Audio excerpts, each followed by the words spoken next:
to Victoria Rumble Room, an island show that packs a punch. I'm Robin Adair, and joining me, my co-host with the most, the Croatian sensation himself, John Jurisic.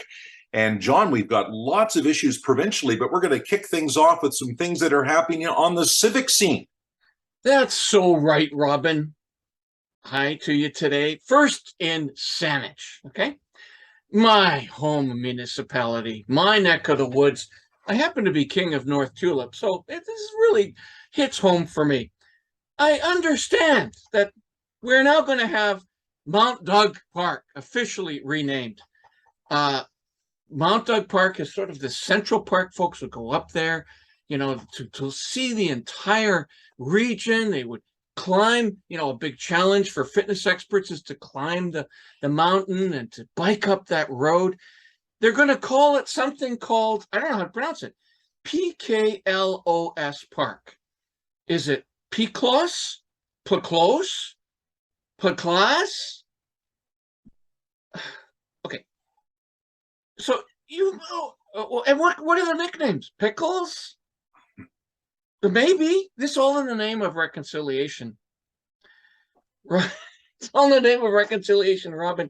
Is this a good idea? Is this a good idea? I guess we'll have to wait for public feedback. Oh, and so coupling with this unsettling story for me is another breaking story out of Esquimalt. They are now wanting out of their police sharing with Victoria. That's right, Johnny. This has been actually building up for a while. 10 years ago, the Esquimalt Police and Victoria Police were joined. Esquimalt Police basically was disassembled. It all became Victoria Police under one model, a framework.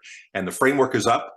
And now the Esquimalt Council has voted they want out of that framework. They say that Esquimalt has a low crime rate, and Victoria has one of the higher crime rates in the province. They say that their constituents are being unfairly taxed. So we'll see if the province of British Columbia allows Esquimalt to go its own way, or will they bring in regional policing? And I have to say, I'm in favor of them looking at regional policing.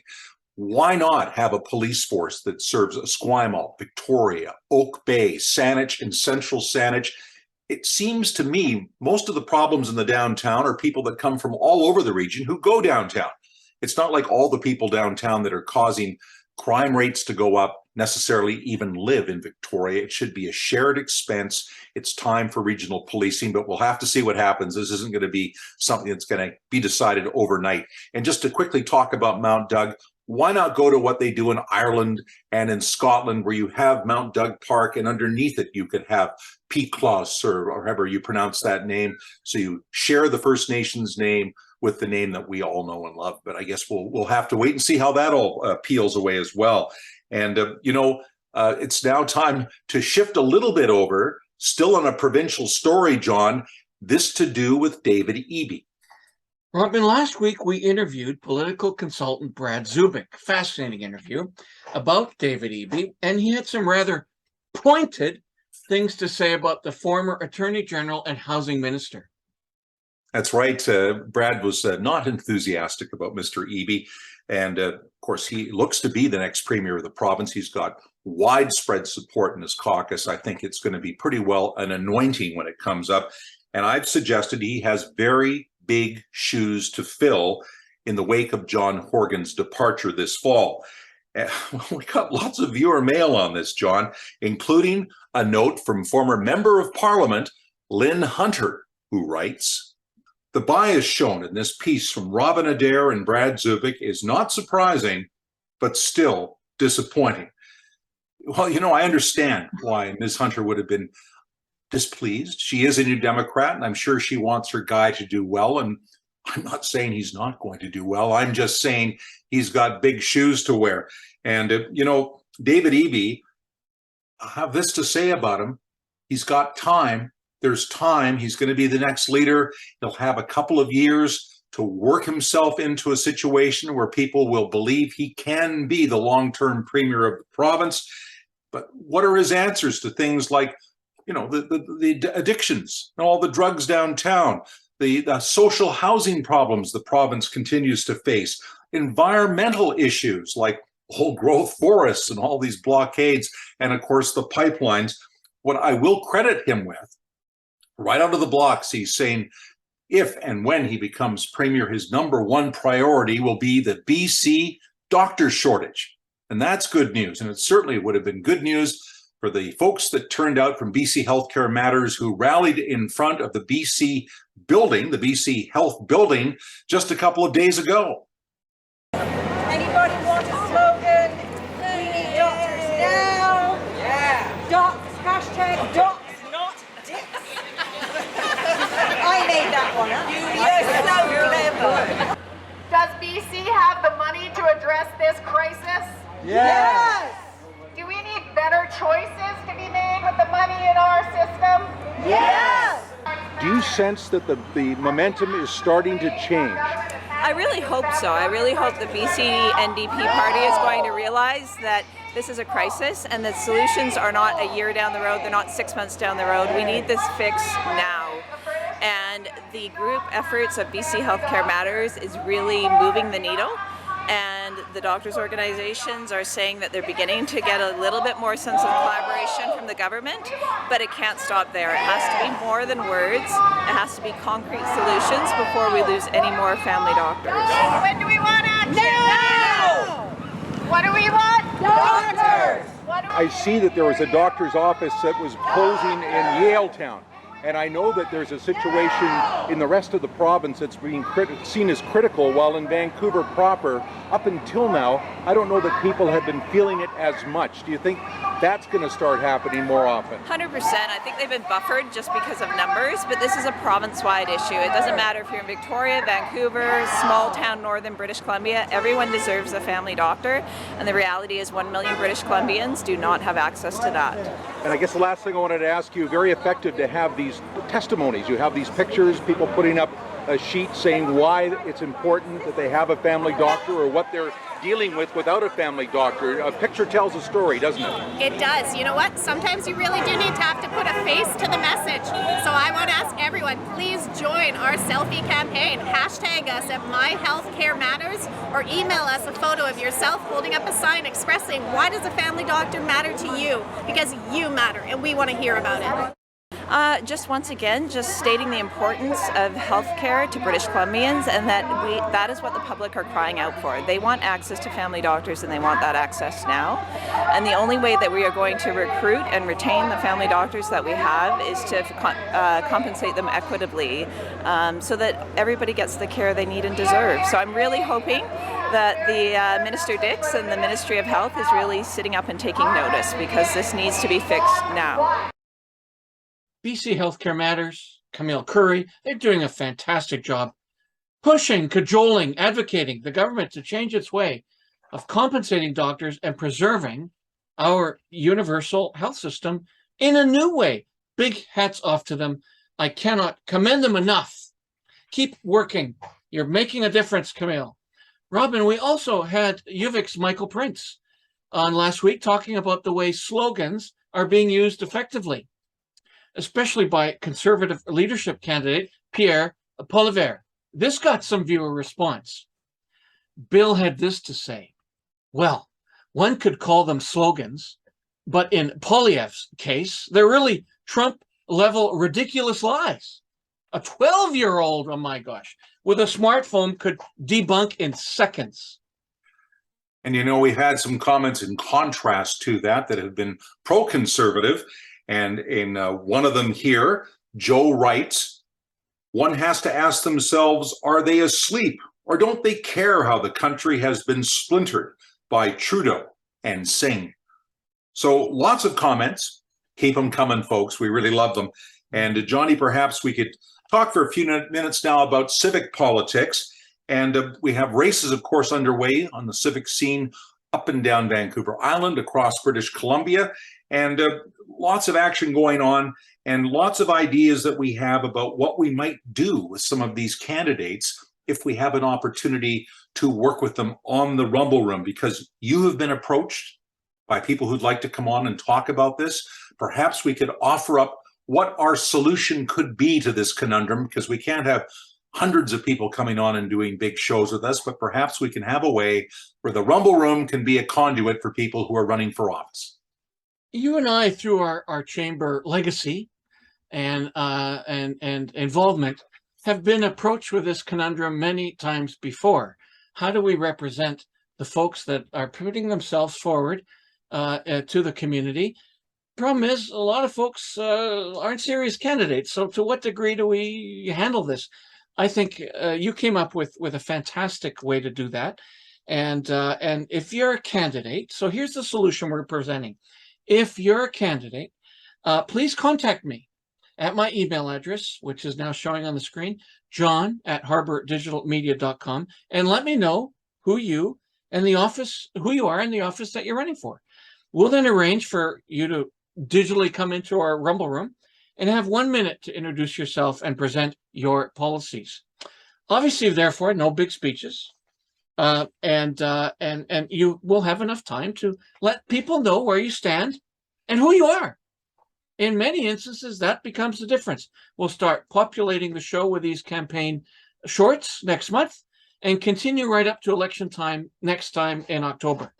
I think this is the Jack Webster solution. Back on the Jack Webster show at 9 a.m. precisely on BCTV. That's what he did. He would have people come on for a minute. Some people were very inventive.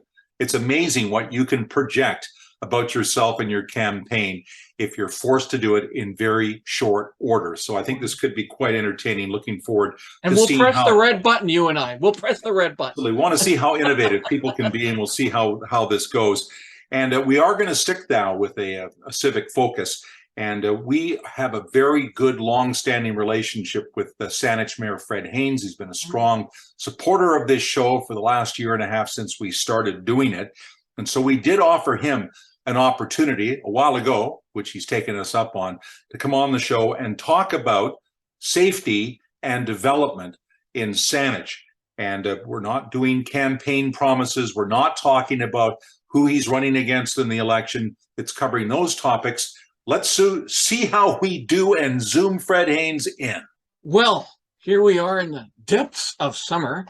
And now joining us in the Rumble Room is Saanich Mayor Fred Haynes. So great to see you, Fred. You too, Robin and John. You've done a great job of delivering some fantastic issues for your listeners. And to tell you the truth, I'm ready to rumble. Oh, fantastic. So are we. And here we go. So right out of the gate, some suggestions have been made that you're actually maybe not doing enough to make roads and crosswalks safer in Victoria's largest municipality. How are you going to respond in the Rumble Room? Thank you. So we'll deal with that as a governance issue versus a political statement, because I think one of the strengths of the Rumble Room is it's really about the core issues, not about the politics of the day. But I would say this, on sidewalks, cycling paths, intersections, crosswalk, we have done more for road safety in the past 4 years than any council in the history of Saanich. So we were hoping to have Victoria, Saanich, View Royal, Oak Bay, at Esquimalt in a 30K residential road pilot.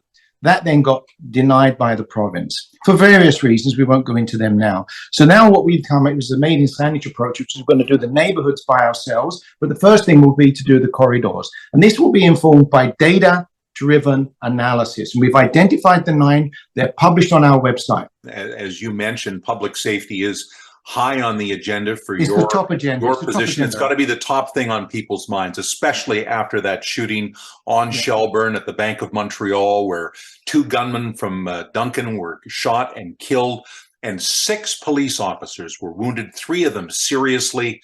And I think the police, they sometimes get taken for granted, and that is certainly not the case right now in Saanich. Where the South Island people are really standing up and saying, hey, this town is getting dangerous. We need to be protected. Thank God we have the police. And I know there's always push for more police funding, more support for police, both the Saanich police and that joint task force, which played such a role in that shooting. What do you say about funding the police now? Is that a big priority for you? As you know, Robin, I'm chair of the Saanich Police Board. The reason I say this is that the support of council for their police department And the support of the community for their police department is critical for that high morale, so that the officers and the support staff, civilian staff, are driving to work feeling good about their day. They're going to have very stressful days. And one of the aims of our police department board was to make sure we've got career extension, that the police officers serving have what we call something called emotional hygiene, like dental hygiene. There's a whole process in there to help them clean out some of these ugly things that get in their head.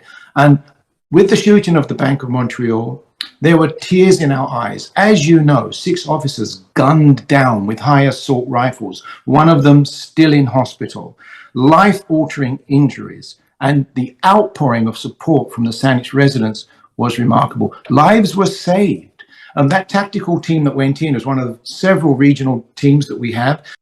Right. Obviously, public safety is a huge issue for now and upcoming elections, as are land development projects. So let's make a switch. There are many new development projects popping up all over the region. 3 of the largest, we think, are in Saanich. Expansion of Uptown, new buildings at Shelburne and Mackenzie, massive new project by the highway at the old Bird of Paradise property. How much bigger is Saanich going to get in the near future? And most importantly, does this begin to solve our region's housing crisis? These are great questions. Just quick feedback on the University Heights project. That's about 625 new rentals. The one you mentioned by the Bird of Paradise, that's the Matea. That's 252 market position pieces. What was the other location you said, John? The other one at Uptown.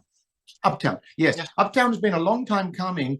We actually did approve an 11 and an 8-floor tower several years ago, but the ownership changed. That's coming with a rental tower. It's going to be quite tall. The Uptown Douglas corridor plan allows 14, 15. They're coming in with applications at just around 20 floors. That has yet to arrive. For 30 years, Saanich has not necessarily built sufficient housing for the residents in Saanich, and we pushed them by market pressures to go to Langford. And you've seen the result there, massive housing in Langford and the Colwood Cruel. I believe that the applications you've talked about are just the tip of the iceberg of what's needed to be done. We're going to concentrate our development along the corridors, because that gives us certainty for the applications. It gives us better transit options, because we have density where it needs to be, cycling paths and pedestrian walkways, and a sense of community space. But the Mackenzie corridor, for example, will go from Pat Bay to UVic. And then there's the Quadra corridor from Pat Bay to Victoria. That's north-south, east-west. That's the first of these. We have several of them coming out, and we're trying to give certainty. The issue is, although these have been announced, it will take years to build them. These don't just happen like that. So although University Heights is underway, it will take 2 years to build that out. The Mateo one will take 2 years from now. So although they're on the books, they're not providing housing now. So there's this lag time. So I don't believe that Saanich has done enough in the past to house the youth that want housing, rental or market, to allow sufficient downsizing in your neighborhood for the seniors, and to allow workers to get housing. We need to move forward on all of these things. We're accelerating rental housing, affordable housing, and we're trying to give certainty where market housing will go in that mix. Well, we certainly covered a lot of ground with Fred Haynes, and I think we managed not to talk about the election. And as I say, we are willing to bring other people on to also state who they are, where they're running, and what they stand for. So we're looking forward to seeing how that all goes. And I can't wait till next week, because we're going to completely shift over to what's going on in Canada's relationship with China. And Chinese affairs have not been going very well recently, and it's affecting the lives of all Canadians. And of course, it's really affecting a lot of our friends in the Chinese Canadian community. And with us will be Jonathan Manthorpe, the author of Claws of the Panda, Beijing's Campaign to Influence and Intimidation in Canada. Jonathan is a veteran journalist and prolific author. Lots of disturbing yet fascinating things to tell us. Can't wait. And Johnny, it's nearly time to say goodbye. Oh, nearly time to say goodbye. That's so sad. But we get back on the wagon every week, and we produce every Friday, and our show shows up on Facebook, and it shows up on Twitter and on YouTube, the addresses of which now are appearing all around us. we also have a YouTube, a Facebook news and views event page where you can present your views if you don't write them to us, as it seems most of you are doing. We're also on Instagram and TikTok. So what a great time I've had. Here we are, Robin, again. I'm so glad for everyone who's joined us. Thank you, everyone, for listening to us. It's become clear to Robin and I that there's more than a few.